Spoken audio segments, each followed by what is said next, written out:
Transformer ses rêves en œuvres d'art, c'est l'un des piliers du surréalisme, un mouvement artistique qui fête ses 100 ans et qui est bien vivant. J'ai d'ailleurs rendez-vous avec une machine pour lui raconter le rêve que j'ai fait la nuit dernière. Sommaire. Si vous voulez découvrir ou redécouvrir le surréalisme, c'est l'une des expositions à ne pas manquer à Lausanne, entre les lèvres de Mae West et une fausse pipe. Non, c'est pas une pipe. C'est pas un tableau non plus. Non. C'est un chariot minibar. Et si nos rêves les plus dingues prenaient forme et couleur? Couchez-vous et laissez l'onéroscope travailler. On maîtrise pas tout, quoi. C'est bien la seule chose qu'on maîtrise pas du tout, que l'intelligence artificielle ne pourra pas maîtriser non plus. Nos rêves, c'est hyper à nous. Le rêve, le geste, l'émerveillement, des lieux et des rencontres inopinées. Elle en a fait un film. Mais c'est vraiment écrit avec les images, avec les sensations que j'avais, avec mon intuition. Tout d'un coup, je vais mélanger un cosmonaute avec des méduses. Le surréalisme, un courant artistique qui secoue nos habitudes. Et si on l'appliquait à notre quotidien?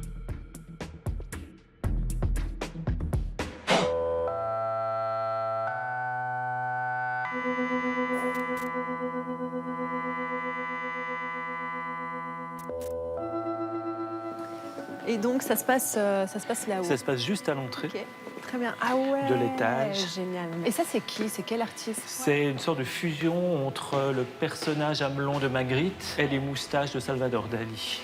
Mais c'est cool, en fait, on peut s'amuser quand on bosse dans ce domaine. Ouais, c'est génial. Et surtout avec le design. 100 ans, ça se fête. À Lausanne, Plateforme 10 offre 4 expositions dédiées au surréalisme jusqu'au mois d'août. Ramdam s'arrête vers l'une d'elles. On est au MUDAC, où design et surréalisme font bon ménage. Petite visite avec le nouveau maître des lieux, Marco Costantini. Je vous ai demandé de me trouver l'objet le plus emblématique du design surréaliste et vous m'avez amené devant ce canapé. Ouais, je crois que c'est quand même l'objet qui s'impose par lui-même. C'est alors le canapé est de Gouffram, il a été fait en 1970. Ça s'appelle la Bocca, la bouche. La Bocca, la bouche. C'est la bouche rouge. Alors c'est pas Marilyn. C'est ça, donc c'est pas pop art, c'est vraiment surréaliste. Ouais. Et c'est la bouche de qui? C'est la bouche de Mae West, Mae West. peinte par Salvador Dali en 1935. C'était sa muse, en fait. C'était une des muses, plutôt une des inspiratrices de Dali et des surréalistes, parce que Mae West, c'est la grande actrice des années 30 américaine et qui était célèbre aussi pour avoir finalement libéré la femme. Elle choisissait ses partenaires, elle avait libéré la sexualité des femmes déjà dans les années 30. C'est une icône de l'érotisme absolu qui va être utilisée dans les Betty Boop et d'autres films. Et érotisme, désir, là on est pile dans l'un des piliers du surréalisme. Ouais, c'est l'écarlate, c'est les lèvres, c'est l'érotisme absolu pour Salvador Dali. Et effectivement, on entre dans ce visage, on s'assied sur ses lèvres pulpeuses. On est bien avant la Cité des femmes de Fellini, mais on y est déjà, quoi. Donc, objet de désir. Et est-ce qu'il existe un objet incontournable du surréalisme? Ouais, il y en a un autre et je vous emmène le voir. Ok, allons-y tout de suite. Marco Costantini est le nouveau directeur du MUDAC depuis le début de l'année, un véritable créatif qui tend une oreille attentive aux tendances dans l'air du temps. Design libanais ou érotisme, à ses yeux, notre monde est un réservoir infini à explorer. Donc, des roues, une table, ça me rappelle mes cours d'histoire de l'art, il y a du ready-made dans l'air. Ouais. Ouais. Il y a même un hommage assez flagrant, puisque cette pièce, elle est de Gawalent, une designer italienne. Elle l'a créée en 1993. Et c'est un hommage direct à Marcel Duchamp, à une pièce qui s'appelait Roue de bicyclette, qui était une roue accrochée sur un tabouret et qui était présentée telle qu'elle. Alors Marcel Duchamp, ce qu'il faisait, c'est qu'il prenait un objet issu de l'industrie, il le déplaçait au musée, et du fait de cette intrusion de l'objet dans le musée, ça devenait une œuvre d'art. En fait, l'objet de la vie courante qu'on amène dans les musées, en fait. Exactement. C'est ça, ouais. Quelque part, le design, aujourd'hui, c'est ça. On est dans un musée de design, c'est une table qu'on peut avoir chez soi, mais du moment qu'on la met dans le musée, ça devient un objet culturel un peu plus important qu'une simple table. Et là, je lève les yeux. Ceci n'est pas une pipe. Non, c'est pas une pipe. C'est pas un tableau non plus. Non. C'est un chariot minibar Oui. d'Aldo Toura de 1960 en forme de pipe. Donc un hommage évident au tableau de Magritte. C'est un peu peut-être ce qui aurait dû rester à l'état de projet. C'est pas le meuble le plus beau du monde. Non. En même temps, ce qui est extraordinaire, c'est qu'il est plein d'humour, il est décalé. Donc c'est une très belle finalement suite de Magritte. avec effectivement cette forme totalement improbable d'avoir une pipe comme mini-bar. C'est ça. Et j'imagine qu'on peut ouvrir le couvercle et puis trouver les Exactement. bouteilles Au frais. Au frais, mais Au frais. il n'y a pas beaucoup de place. Pas beaucoup de place, mais suffisamment pour un bon magnum de champagne. Ah, quand même. Bon, bah alors c'est bon, tout va bien. On est élégant ou on l'est pas. Exactement. J'imagine que vous avez aussi un objet coup de cœur. Ouais, alors j'en ai pas mal, mais il y en a un qui est assez super. Hein. Ok. Et si vous voulez, je vous emmène. Donc là, on a un lustre plutôt particulier. Alors, on a plus qu'un lustre particulier. C'est une pièce de Ingo Maurer, qui est un designer allemand. Il crée cette pièce en 1994, avec toute cette vaisselle brisée. J'adore, on Ouais, dirait une c'est belle ça. scène de ménage qui a précédé. Alors, on n'est pas loin. Ouais. Et il essaie de nous montrer, un peu comme les surréalistes, qu'à partir de la destruction, on peut recréer quelque chose de nouveau. C'est un peu la révolution surréaliste. Hein. On casse tout, on casse les limites, on casse les règles, on casse la société, mais pour créer une nouvelle beauté, une nouvelle esthétique. On fait la révolution et on va fait la vers autre révolution. chose. Exactement. De plus positif, de plus social, de plus engagé. Et comment elle s'appelle, cette œuvre? Porca miseria. Porca miseria. Je peux traduire. Ouais. Bordel de merde, c'est ça? Exactement ça. Je l'aime encore plus. Donc on n'est pas loin de la scène de ménage. Ah ouais, c'est ça. On est en pleine révolution et puis finalement la scène de ménage, c'est le début de la réconciliation. Et pourquoi ça touche les gens? Pourquoi les gens achètent ce genre d'objets, d'art, de surréalisme? Parce que c'est différent, c'est ludique, c'est unique. Il y a un côté particulier, effectivement, c'est pas le même lustre que tout le monde. Il a effectivement cet aspect extraordinaire qu'ont souvent les objets surréalistes. Si je vous montre ça, vous pensez à quoi? Ou à qui? Je pense à Salvador Dali. C'est lui qui a créé l'emballage, qui a dessiné le logo, sa seule typographie finalement. C'est un des seuls produits d'avant-garde qui demeure aujourd'hui actuel sans avoir bougé. La recette est la même, le graphisme est le même. Et donc tout le monde peut sursauter un Salvador Dali au quotidien. Donc moi je vous dis bon appétit. Merci. Bon appétit aussi.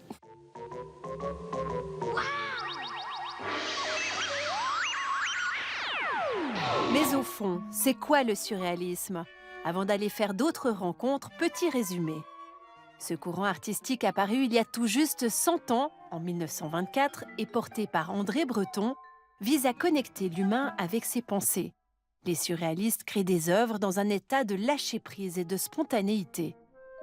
Le surréalisme touche la littérature, les arts visuels, le cinéma, la musique. Salvador Dali va même jusqu'à appliquer les principes du surréalisme lors de ses interviews. Qu'est-ce que la vérité, maître? La vérité, c'est exactement la télévision liquide. Si ce mouvement s'essouffle à la mort d'André Breton en 1966, il a marqué à jamais l'art au travers notamment des œuvres de Magritte, Dali ou Marcel Duchamp. Effacer les barrières entre les rêves et la réalité, c'est l'un des projets phares des surréalistes comme Salvador Dali ou René Magritte. Aujourd'hui encore, des artistes expérimentent l'univers onirique. Il existe même une machine, l'oniroscope, imaginée par Camille Scherrer. Le principe, un lit et un capteur de rêve qui rend nos songes tangibles. Une immersion visuelle et sensorielle proposée au public jusqu'au mois de juin. Et si vous tentiez l'expérience? Je rêve. Je suis sur une île déserte. Je mange des cornichons. Et tout à coup, il y a Eric Cantona, le footballeur, le vrai, qui débarque.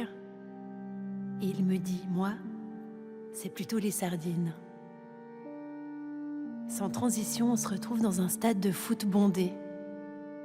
Le public nous dit de sortir. On ne comprend pas pourquoi. Il faut courir, courir, courir, et je n'arrive pas à le rattraper. Et la suite, je ne m'en souviens plus. Camille Scherrer, je viens de me réveiller et j'ai fait un rêve étrange. Qu'est-ce qui s'est passé concrètement?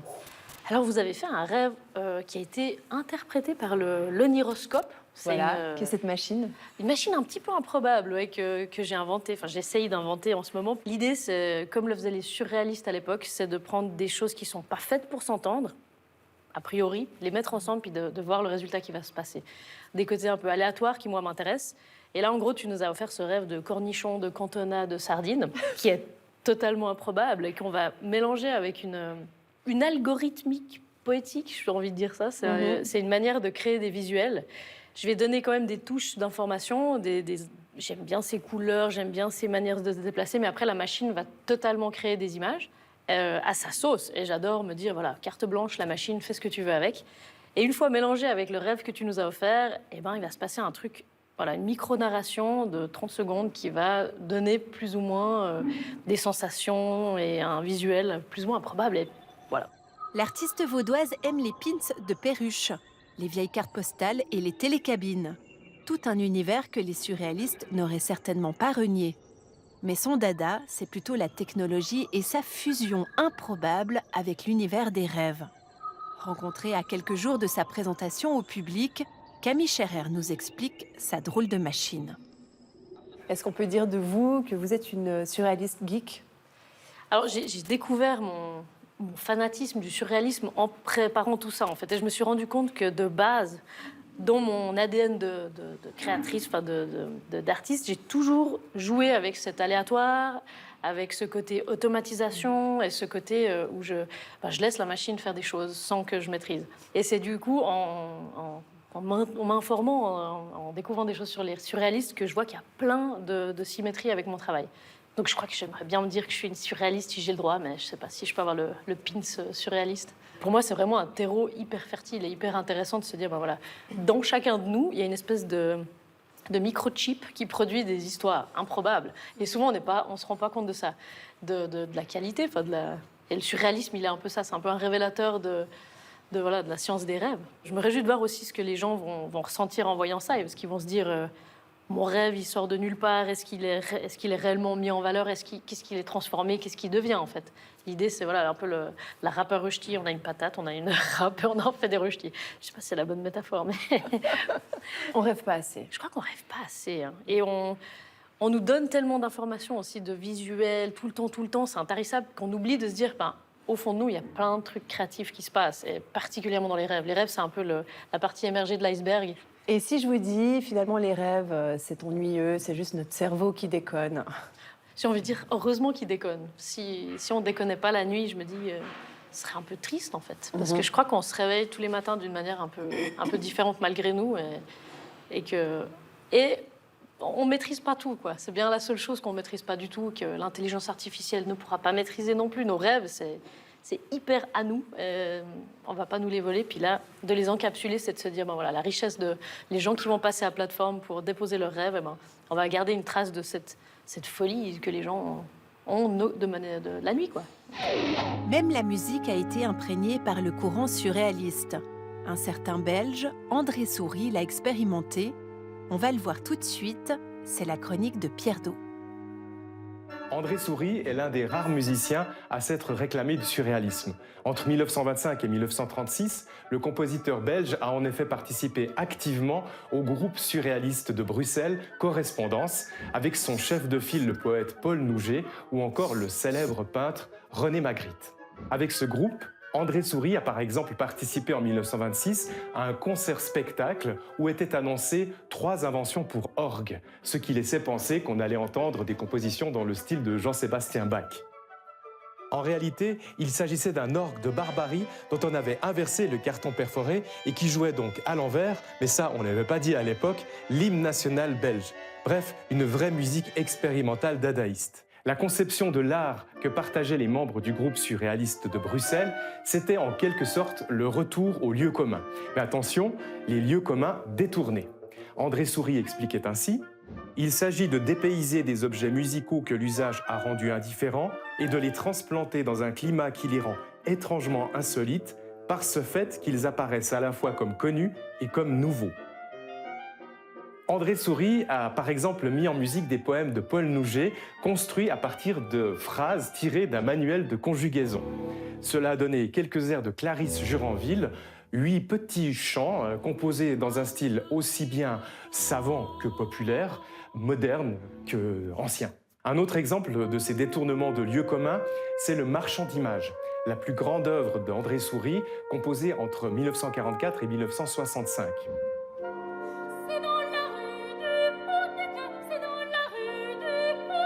Il y reprend des chants populaires très connus de Wallonie, mais attention, en les intégrant, en les déplaçant dans un univers musical très différent. Alors à notre tour, on va essayer de composer une musique surréaliste dans le style d'André Souris. Alors pour cela, on va prendre un chant populaire très connu, mais avec un accompagnement et un décor complètement dépaysants. Les charmants di Colombette, des bons matins cherchant les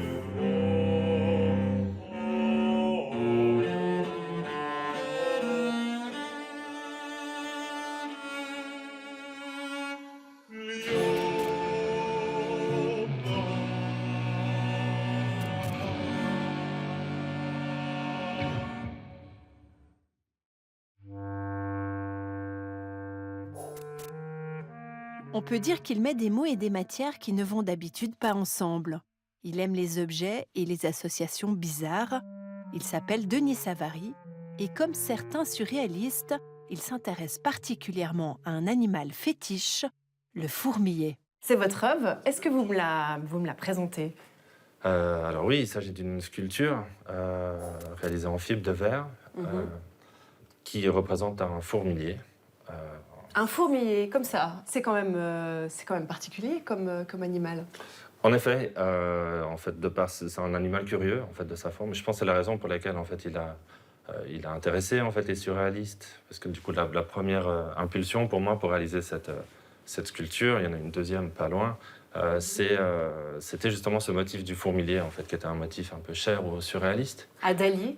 À Dali, mais pas que, à Breton, Buñuel, en fait, ils avaient tous la phobie des fourmis. Dali avait d'ailleurs en fait réalisé un ex-libris en fait pour André Breton, en fait intitulé André Breton le tamanoir. Expliquez-moi. Donc on a du bleu, on a de la fibre de verre, et comment est-ce que vous l'avez réalisé? Alors j'ai délégué la fabrication de cette sculpture-là à une entreprise qui est spécialisée en fibre de verre dans les constructions nautiques et automobiles. Donc vous êtes allé chez les carrossiers et vous leur avez demandé faites-moi un fourmilier.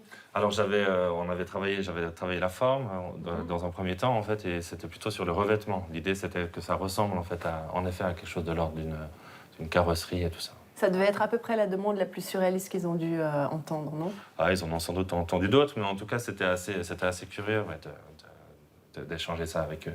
Et pourquoi le bleu? Alors le bleu, c'est que je me suis intéressé en fait à l'animal en tant que tel et à la manière dont différents artistes en fait se sont intéressés en fait à ce motif.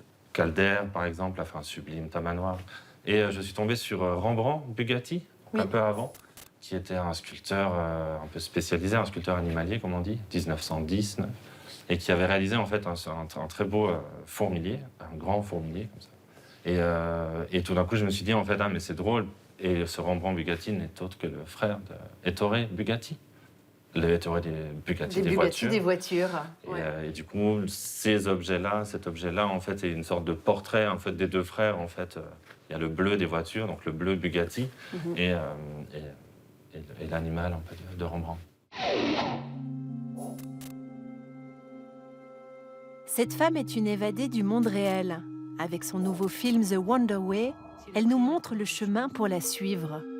Elle fait se rencontrer des cosmonautes, sa grand-mère, un Américain totalement perché et même un célèbre astronome genevois. Si ce n'est pas surréaliste, ça. Emmanuel Anti, j'avais plein de questions très sérieuses pour commencer cette interview sur le surréalisme, sur l'art. Et puis j'ai vu votre film, qui est magnifique. Et j'ai une question pour commencer. Vous devez quoi à votre grand-maman? Je pense qu'elle m'a donné le goût de la nature, le nom des animaux, le nom des fleurs, et une forme de ténacité quand la réalité nous échappe. Je pense qu'elle avait une façon incroyable de la dépasser et de construire autre chose. Et c'est ce qu'elle a fait quand elle a plus pu s'occuper de son jardin. Elle s'est mise à le dessiner. Et elle avait fait plus de 1000 dessins. Enfin, elle avait fait tous ses dessins. Et ça, je ne m'attendais pas à un geste aussi répété, aussi passionné, en fait. Donc c'est pas un film sur votre grand-mère, je précise. Vous rencontrez des artistes, des chercheurs, des scientifiques. Vous allez dans le monde entier pour recueillir quoi? Leur vision du monde, leur vision de l'art? Moi, ce que je recherche, c'est vraiment de comprendre comment, avec un geste, avec la création, avec un geste créatif, on arrive à se créer un monde à soi. Et peut-être un des premiers mondes qu'on peut se créer, c'est en rêvant déjà, dans le sommeil. C'est ce qu'on voit dans le film aussi. Donc il y a une part de rêve. Et là, d'une certaine façon, on peut rejoindre le surréalisme aussi avec le rêve. Mais tu sais, le rêve, c'est peut-être la première forme créative qu'on peut avoir. Le premier monde à soi qu'on peut se créer. Et pourquoi est-ce que tu penses qu'on a besoin de se créer des mondes? C'est une liberté pour penser sa vie, pour penser les choses. À travers le temps, à travers l'espace, à la poursuite d'une épiphanie, de l'impulsion créatrice. La plupart de ces personnages, ils ont passé 40 ans, 50 ans, même 20 ans de leur vie à faire un geste, à accomplir un rêve. Mon but avec le film, c'est de partager ça, parce que c'est des mondes auxquels on n'a pas forcément accès. Vous filmez à la fois des petits insectes, mais aussi l'univers. Ça, c'est aussi une marque de surréalisme. Si on veut, en tout cas, d'essayer de capturer l'infiniment grand ou l'infiniment petit et de basculer de l'un à l'autre, je ne sais pas si c'est le surréalisme. Moi, ce que j'aime dans le surréalisme, c'est les associations libres. Ce rapport au rêve, ce rapport à la place qu'a l'inconscient. Et ça, dans le film, on le voit. Vous avez fait des collages. Il y a toute une méthode qui nous rappelle le surréalisme. Oui, j'ai vraiment travaillé par association libre, avec une très très grande liberté. Pour ça, ce film, il est très spécial parce que, évidemment, il y a une partie écrite, mais il s'est vraiment écrit avec les images, avec les sensations que j'avais, avec mon intuition. Tout d'un coup, je vais mélanger un cosmonaute avec des méduses. Alors, ce geste-là, je ne sais pas d'où il vient, mais c'est comme si mes mains, elles vont plus vite que la pensée. Et j'aime bien ça. Le film, c'est déjà comme une immersion, une expérience. Comme un monde en soi. Et dans ce sens-là, ça rejoint peut-être les premières émotions créatives que moi j'ai eues, si on reparle un peu du surréalisme, mais c'est quand j'ai été voir le Palais idéal du Facteur Cheval, ou alors, quand j'étais petite aussi, mes parents m'emmenaient au théâtre-musée de Dali, à Figueras, et j'étais éblouie par cette idée d'une œuvre totale. Qu'est-ce qui vous a touché émotionnellement en voyant ces deux espaces créatifs absolus? Mais c'est génial de se créer une planète. Moi, je pense qu'on est tous capables de se créer sa planète, enfin de la nourrir de tout ce qu'on veut et de choses qui sont des fois pas forcément logiques, mais c'est notre propre logique. Et c'est ça qui est beau dans ce geste, des fois de lâcher prise et d'association libre. Mais votre passage préféré dans ce film, celui qui vous émeut le plus, ça serait lequel? Une émotion vraiment incroyable que j'ai eue. J'ai été filmée en plein désert Staraxis, ce monument qui est construit autour de la géométrie des étoiles. Et Astral, c'est vraiment... C'est ça, autour de l'étoile polaire. Et c'est un endroit où il n'y a pas du tout de pollution lumineuse. On a l'impression de pouvoir toucher le ciel, et ça, c'était fou. Quel est le personnage le plus surréaliste dans ce film? Pardon, Non, c'est normal. Bon, là, on voit Randy. Moi, je dirais... Il est pas mal avec sa main. Randy, il est magnifique. C'est un décorateur de cinéma qui vit dans les collines d'Hollywood, et ça fait 15 ans qu'il construit sa sculpture en verre. En verre, ouais. Une Guadalupe géante. Et moi, j'ai passé toute la journée du matin au soir avec lui, parce que chaque rayon du soleil, inclinaison du soleil, changement de lumière provoque des reflets et des brillances, des flamboyances différentes sur son œuvre. Moi, je l'adore parce qu'il a une candeur et quelque chose de très beau et d'hyper communicatif. Il a cette chose libre et d'enfant qui est si précieuse et qu'il faut dans l'absolu jamais perdre et toujours garder en soi, en tout cas, ou cultiver. Et lui, il est comme ça, et c'est super beau quand il parle. Il regarde les fleurs. Voilà, là, il me montre les fleurs, enfin, il me montre chaque détail de son quartier. Et il me parle de la rivière de la créativité. Il voit la créativité ou le geste créatif comme une sorte de flux, de rivière. Et je suis bien d'accord avec lui.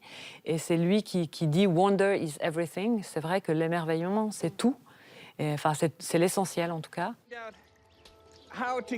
Il est merveilleux, en tout cas. Comme il explique le geste créatif, c'est merveilleux.